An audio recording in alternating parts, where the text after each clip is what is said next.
잠언 29장 1절에서 14절의 말씀을 저와 함께 한 절씩 교독하시겠습니다.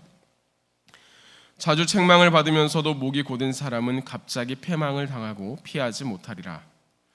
의인이 많아지면 백성이 즐거워하고 악인이 권세를 잡으면 백성이 탄식하느니라. 지혜를 사모하는 자는 아비를 즐겁게 하여도 창기와 사귀는 자는 재물을 잃느니라. 왕은 정의로 나라를 견고하게 하나 뇌물을 억지로 내게 하는 자는 나라를 멸망시키느니라. 이웃에게 아첨하는 것은 그의 발 앞에 그물을 치는 것이니라. 악인이 범죄하는 것은 스스로 올무가 되게 하는 것이나 의인은 노래하고 기뻐하느니라. 의인은 가난한 자의 사정을 알아주나 악인은 알아줄 지식이 없느니라. 거만한 자는 성읍을 요란하게 하여도 슬기로운 자는 노를 그치게 하느니라. 지혜로운 자와 미련한 자가 다투면 지혜로운 자가 노하든지 웃든지 그 다툼은 그침이 없느니라. 피 흘리기를 좋아하는 자는 온전한 자를 미워하고 정직한 자의 생명을 찾느니라. 어리석은 자는 자기의 노를 다 드러내어도 지혜로운 자는 그것을 억제하느니라. 관원이 거짓말을 들으면 그의 하인들은 다 악하게 되느니라. 가난한 자와 포악한 자가 섞여 살거니와 여호와께서는 그 모두의 눈에 빛을 주시느니라. 왕이 가난한 자를 성실히 신원하면 그의 왕위가 영원히 견고하리라. 아멘. 이 말씀 가운데 하나님께서 우리에게 이 오늘을 살아갈 지혜를 더하여 주시기를 간절히 기원합니다. 인간은 사회적 동물이라 이렇게 말합니다. 그래서 여기에는 늘 따라오는 한 가지 질문이 있는데, 그 사회를 어떻게 이끌어가는가, 그 리더는 어떤 사람이 좋은 리더인가라고 하는 질문입니다. 그래서 보스턴 필하모닉을 이끄는 지휘자 벨 젠더라고 하는 사람은 리더에 대해서 지휘자에 빗대어 이렇게 이야기합니다. 오케스트라를 지휘하는 지휘자는 정작 자기는 아무런 소리도 내지 않습니다. 그는 얼마나 다른 이들로 하여금 소리를 잘 내게 하는가에 따라 능력을 평가받습니다.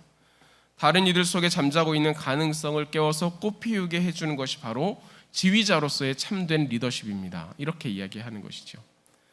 이와 비슷하게 노자처럼 이끌고 공자처럼 행하라라고 하는 책을 쓴 후웨이홍이라고 하는 사람은 그 책 가운데서 리더가 반드시 기억해야 할 원칙이 있다라고 말합니다. 스스로 공로를 세우려 하거나 금메달을 따려고 하지 말라는 것이다. 사실 구체적으로 보이는 공로는 작은 것에 지나지 않는다. 리더는 작은 공로에 연연하지 말고 금메달리스트를 기르고 단체 금메달을 따는 등 큰 공로를 세우는데 주력해야 한다라고 말합니다. 리더에 대한 굉장히 다양한 여러 가지 의견들이 있지만 이것들이 모아져서 우리에게 요구되어지는 가장 중요한 덕목 중에 하나는 리더는 함께 성장해 나갈 수 있는 자여야 한다라고 하는 것입니다. 내 것만 보는 것이 아니기에 내 의견에 매몰되어서는 안 되고 바른 것을 볼 줄 알아야 되고 바른 뜻을 향해 나아갈 수 있어야 한다라고 하는 것입니다. 그래서 솔로몬과 같이 하나님의 말씀에 귀를 기울여 듣는 마음과 또한 사례를 분별할 수 있는 지혜, 이런 것들이 리더에게 요구된다라고 하는 것이죠. 오늘 우리가 함께 읽은 잠언 29장의 말씀 역시 지도자 혹은 다스리는 자를 향한 조언으로 무엇이 지혜로운 것이며 다스리는 자로서 가져야 할 마음인지에 대해서 우리에게 이야기해주고 있습니다. 3절에서 5절은 이 견고하게 세우는 지혜로운 세 가지에 대해서 우리에게 말해준다면 7절에서 12절은 이것을 풀어서 설명을 해주고 13, 14절은 이것을 정리함으로 오늘의 한 단락이 마무리되는 것이죠. 먼저 견고하게 세우는 세 가지 중 첫 번째는 나라고 하는 것입니다. 무엇이 나를 견고하게 세워가는 것인가, 어떻게 해야 내가 견고히 서가는가라고 이야기하는데 3절 말씀 함께 보시겠습니다. 지혜를 사모하는 자는 아비를 즐겁게 하여도 창기와 사귀는 자는 재물을 잃느니라. 여기에서 말하는 지혜는 창기와 대비되어서 영원한 것과 사라질 것을 우리에게 보여주고 있습니다. 즉 영원한 것을 사모하여 그것을 준비하는 자는 아버지를 즐겁게 하는 자다라고 하는 것을 말해주는 것이죠. 그러나 탕자와 같이 아버지로부터 받은 것을 허랑방탕하게 사용해버리는 자, 그것은 오히려 근심을 더한다라고 말하는 것입니다. 그가 가진 것으로, 그가 가진 재물이나 시간이라든지 그가 할 수 있는 이것들을 가지고 다음을 준비할 수 있는 이들이 즐겁게 하는 자, 영원한 것을 준비하는 자가 된다라고 하는 이야기입니다. 또한 창기가 흐트러짐과 혼란을 의미한다면 지혜는 분별감과 바른 것에 대한 이해를 우리에게 보여주고 있습니다. 한 아이를 두고 서로 자기가 이 아이의 어머니다라고 말하는 그 상황에 솔로몬이 지혜롭게 분별했던 것처럼, 판결했던 것처럼 지혜는 문제를 바로 보고 그 원인을 해결할 수 있는 그 해결 방법을 제시하고 있습니다.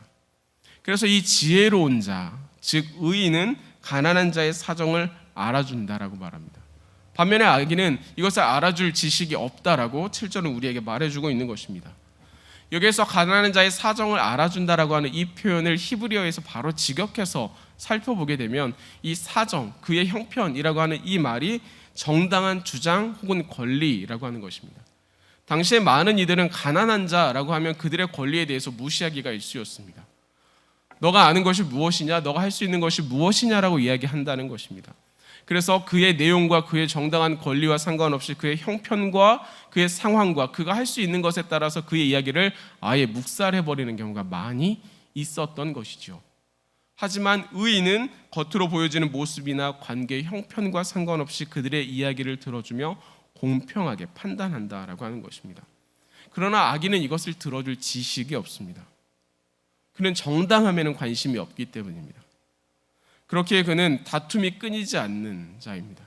상황을 분별하거나 판단하지 않고 지금 이 순간 나를 즐겁게 하는 것이 무엇이냐에 관심이 있습니다. 옳고 바른 것에 관심을 가지거나 하나님의 말씀에 귀를 기울이는 것이 아니라 듣는 마음 없이 나의 주장만 이어가기 때문입니다. 그러니 그와 다툴 때에는 지혜로운 자가 노하거나 웃거나 하지 않는 이상 이 다툼은 끊이지 않는 것입니다. 7절은 이러한 자를 거만한 자라고 표현합니다. 그리고 잠언은 이것을 우리에게 경계해야 한다라고 말하는 것이죠. 나를 견고히 세우는 것은 잠깐 있다 사라지는 것이거나 또한 기준 없이 나를 중심으로 살아가는 것이 아니라 지혜를 삼아여 영원하신 하나님의 뜻을 따라 나아가는 것, 그것이 나를 견고하게 세우는 것이다라고 성경은 우리에게 말해주고 있는 것입니다. 본문이 말하는 견고하게 세우는 두 번째는 나라입니다. 나라를 견고하게 하는 것이 무엇일까? 4절 말씀 함께 보도록 하겠습니다. 왕은 정의로 나라를 견고하게 하나 뇌물을 억지로 내게 하는 자는 나라를 멸망시키느니라. 오늘 성경이 우리에게 주는 말씀은 나라는 정의가 없으면 멸망한다라고 이야기합니다. 어느 방송인이 방송에 나와서 가볍게 했던 이야기 중 하나에 의미가 있는 말이 있는데요. 무식한 자가 신념을 가지면 무섭다라고 하는 거였습니다. 사례를 분별하지 못하고 상황을 판단하지 못하는 자가 신념을 가지면 그것은 분별하지 못하는 정의가 되어서 아집이 될 때가 많고 편협한 주장이 될 때가 많습니다. 정의는 이것과는 조금 다른 이야기죠. 또한 무엇을 바라보는 데 있어서 팔이 안으로 굽는다라고 하는 것처럼 나와 관련된 어느 그룹만을 편애하는 그런 이기주의와도 다릅니다. 정의라고 하는 것은 누가 되었든지 간에 모든 이들에게 공평하고 공정하게 판결하는 것이어야 합니다. 그러나 뇌물을 억지로 내게 하는 자는 어떤 자입니까? 그는 나를 위한 정의를 주장하는 자라고 할 수 있습니다. 뇌물은 그 자체로 판결을 어그러지게 하는 것입니다. 공정함과 옳은 이야기를 듣는 것이 아니라 그것을 통하여서 판결의 내용을 어그러지게 하는 것. 그런데 이 악한 사람은 이 뇌물을 요구하여 판결을 굽게 하겠다 마음 먹고 있는 자를 이야기하고 있는 것입니다. 그래서 그것을 요구하는 것. 그렇게 한 사람의 생명을 귀하게 여기지 않아 피 흘리는 것에도 쉬우며 자신의 노를 드러내기에도 익숙하다. 오늘 성경은 우리에게 말해주고 있습니다. 그러나 역사를 통해서도 성경을 통해서도 정의가 없는 나라는 멸망하기 마련입니다. 그렇다면 어떤 나라가 견고히 설 수 있습니까? 어떤 나라가 바로 설 수 있을까요? 하나님께서 다윗에게 해주셨던 그 말씀, 그것을 우리는 소금 언약이라고 하는데요.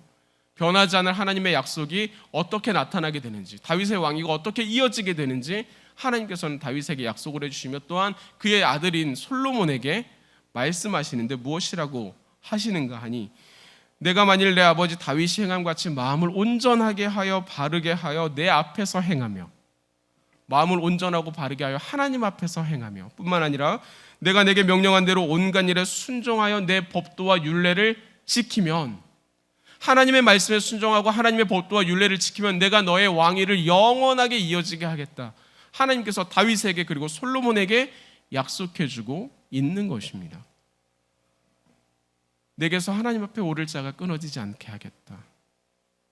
나라를 든든하게 세워가고 견고하게 세우는 것, 그것은 하나님의 법도와 율례를 지키며 하나님의 말씀에 순종하는 것으로부터 시작됩니다. 하나님께서는 이를 계속해서 지킨다면 이 나라가 영원히 견고하게 설 것을 약속해 주기도 하셨습니다. 즉 하나님의 말씀을 따름이 정의다라고 하는 것입니다. 하나님의 말씀을 따르는 것이 그 정의가 바로 세워져야 나라가 견고히 선다라고 이야기하는 것이죠. 세 번째 견고히 세워야 할 주제는 바로 이웃이라고 오늘 성경은 이야기해 주고 있습니다. 성경은 이웃을 내 몸과 같이 사랑해야 한다라고 이야기하는데 그 사랑함이 무엇입니까? 무엇이 이웃을 진정으로 사랑하는 것이 될까요? 5절 말씀 함께 보도록 하겠습니다. 이웃에게 아첨하는 것은 그의 발 앞에 그물을 치는 것이니라 말합니다. 아첨은 칭찬과는 달리 진실을 가리는 것입니다. 그런 것에 옳다라고 이야기하는 것이죠. 잘못된 길을 감에도 불구하고 그의 눈치를 살펴 그 길이 바르다라고 이야기하는 것입니다. 그렇게 아첨을 듣는 이는 함정을 볼 수 있는 기회가 없습니다. 함정을 가려 넘어지기 쉽게, 그럼에도 불구하고 그것을 발견하지 못하게 하는 것이 이 아첨이기 때문입니다. 그렇기 때문에 이웃을 사랑하는 자는 아첨하는 것이 아니라 바른 길을 보여주는 것이 필요합니다. 그러나 악인은 스스로 올무에 빠지는 길을 따라 나가게 되는데 12절과 같이 거짓 아첨은 듣는 사람뿐만 아니라 그와 함께하는 모든 이들을 악하게 만들 수 있습니다. 그렇게 하나님께서는 시편 말씀을 통해 거짓과 멸망을 불러오는 이 아첨하는 자의 입술과 자랑하는 혀를 끊어버리겠다라고 선언하고 계시기도 합니다. 이웃을 사랑함으로 그를 하나님 앞에 세우는 것, 하나님의 말씀을 따라 나아가는 것, 이것이 우리에게 필요하다라고 하는 것인데, 그렇다면 하나님의 말씀을 따라 나아가는 것이 무엇입니까? 우리가 방금까지 고백하고 있는 이 하나님의 말씀을 그에게 온전하게 세워가는 것입니다. 이 세상의 가치와 이 세상의 일들, 그가 살아가는 모든 일들 가운데 잘 되고 있습니다, 당신이 형통합니다라고 말하는 것이 아니라 하나님 앞에서 바른 길이 무엇인지를 바르게 알려주는 것이 그 이웃을 진정으로 사랑하는 것이다 라고 하는 것이죠. 이 오늘의 말씀을 정리하면 나와 나라 그리고 이웃을 견고하게 세우는 것은 하나님의 말씀, 하나님의 정의임을 오늘 성경은 우리에게 말해주고 있습니다. 하나님의 말씀에 귀를 기울이며 말씀을 따라 살아가는 것이 우리의 삶을 견고하고 바르게 세워가는 지혜다라고 하는 것이죠. 그러나 우리가 세상을 살아가다 보면 하나님을 따라 살아가는 것이 오히려 손해라 말하는 이들을 만나곤 합니다. 하나님을 따라 살아가는 것이 우리에게 오히려 어리석은 것이라고 말하는 이들을 만난다라고 하는 것이죠. 그들의 주장은 나름의 단단한 근거도 있어서 간혹가다 우리의 마음이 흔들릴 때도 있습니다. 그러나 6절에서 우리에게 말해주고 있는 하나님의 지혜는 악인이 범죄하는 것은 스스로 올무가 되게 하는 것이나 의인은 노래하고 기뻐하느니라 라고 이야기하고 있습니다. 하나님께서는 가난한 자와 포악한 자가 함께 살아가며 그 자리에 동일하게 하나님을 아는 빛을 주신다라고 성경은 말합니다. 그들에게 선을 깨닫게 하시지만 악한 이들은 이 선함을 따라 나아가지 않기 때문에 하나님의 말씀보다는 나의 정의를 세우고 나의 이익을 위해 뇌물을 억지로 받으며 판결을 굽게 하는 이들이기 때문에 스스로 올무를 만드는 것에 지나지 않는다라고 말합니다. 그들의 나아감, 그들의 잘됨에 대해서 부러워하지 말라고 이야기합니다. 도리어 1절은 그들에 대해서 갑자기 패망할 자라고 선언하고 있습니다. 반면에 의인은, 하나님의 말씀을 따르는, 하나님의 정의를 지키는 의인은 노래하고 기뻐하게 될 것입니다. 이것이 하나님의 정의이기 때문입니다. 사랑하는 성도 여러분, 하나님의 신실하심을, 하나님의 선하심을 믿으십시오. 하나님의 신실하심은 지금까지 지켜왔으며 지금 우리와도 함께하고 계십니다. 그 하나님의 선하심은 우리의 걸음을 하나님 안에서 온전하게 이끌어가고 계십니다. 그 하나님께서 우리에게, 우리의 삶의 자리에, 우리가 살아가는 모든 자리에 하나님의 말씀, 하나님의 정의가 이루어지기를, 그 하나님을 우리 삶의 자리에 모셔 온전하고 바르게 살아가기를 말씀하고 계십니다. 하나님의 말씀을 따르는 자, 주의 은혜로 노래하고 기뻐하게 될 것입니다. 이 은혜가 함께 예배하는 모든 성도님들 가운데 온전히 임하기를 간절히 기원합니다.